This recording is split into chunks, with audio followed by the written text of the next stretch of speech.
now the stalker isn't just targeting Crystal. He's coming after her family. Crystal realizes she can't handle this alone, so she hires a private investigator to track down Anthony's addresses and digital history. Then, on Halloween night, she calls the police. So, how can I help you tonight? What's going on? Yeah, so I have an ex from a very long time ago who has occasionally found me on social media, and it's never been an issue.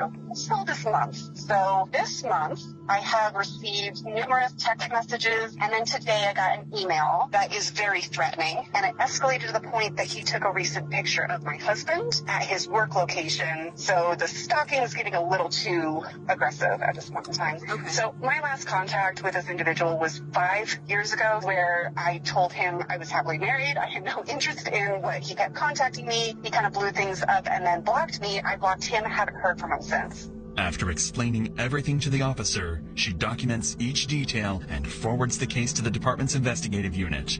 Within hours, the file lands on the desk of Detective Andrew Martinez, a seasoned investigator who's worked some of Broomfield's toughest cases, including abductions and violent crimes. Martinez schedules a formal meeting with Crystal for the following week, hoping to get a clearer picture of what exactly has happened. The situation has already escalated far beyond what Crystal first reported. So, he saw, full pictures of my family, of my kids. I locked out my posts. It was pretty alarming, right? Where he's like, we're meant to be together, and my family loves that we're talking. I'm like, whoa, you think that we're, in a relationship? So I shut it down real hard. I said, this is really creepy for me. You need to stop. And he got, real emotional, and then blocked me. I'm like, good. And I blocked him, and and then I shut down Facebook entirely. The one development that I have, I did get a full-blown report from the PI problem, and you'll see this in this report.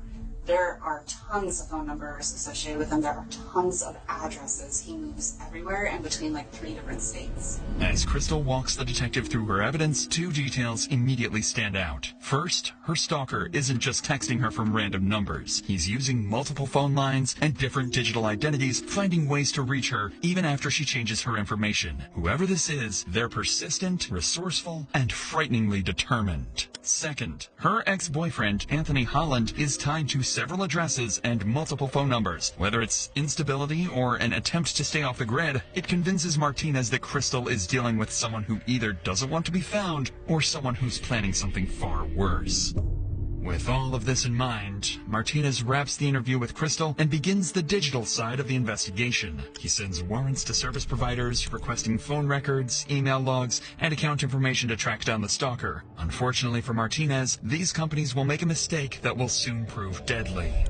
While waiting for the digital evidence to come back, Martinez decides to follow up on something else. The garage break-in Daniel reported back in September when a stranger supposedly stole their spare house key. He brings Daniel in for a formal interview, wanting to know whether he's noticed anyone following him, but instead of clarifying things, Martinez is about to learn something far more unsettling about the Krug household. Detective is about to learn something troubling about the couple's marriage. And I guess at what point did she tell you that he recontacted her this last time? It was either November 1st or November 2nd. It was after she had gotten a picture of me at work. I think that she brought me up to speed on that. Gotcha, okay. And the first contact that he initially made with her was back on October 2nd. I guess why that month gap, do you think, before she told you? I'm sure she has mentioned to you that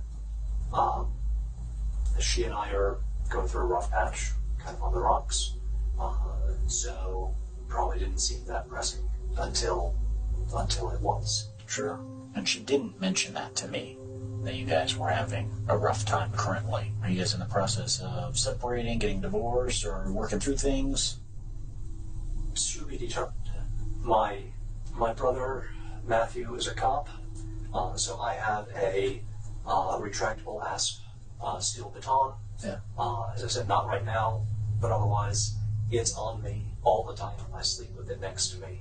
I've bought some additional security cameras for the house. So what am I doing? I'm panicking. And I'm doing a shit job of protecting my wife. So I'm not doing good. Yeah, I can see that. So, with that being, I know that Chris Steele, we put her car on a lift on Tuesday afternoon. to see if there's any sort of GPS tracking or anything like that. We couldn't find anything on the car. If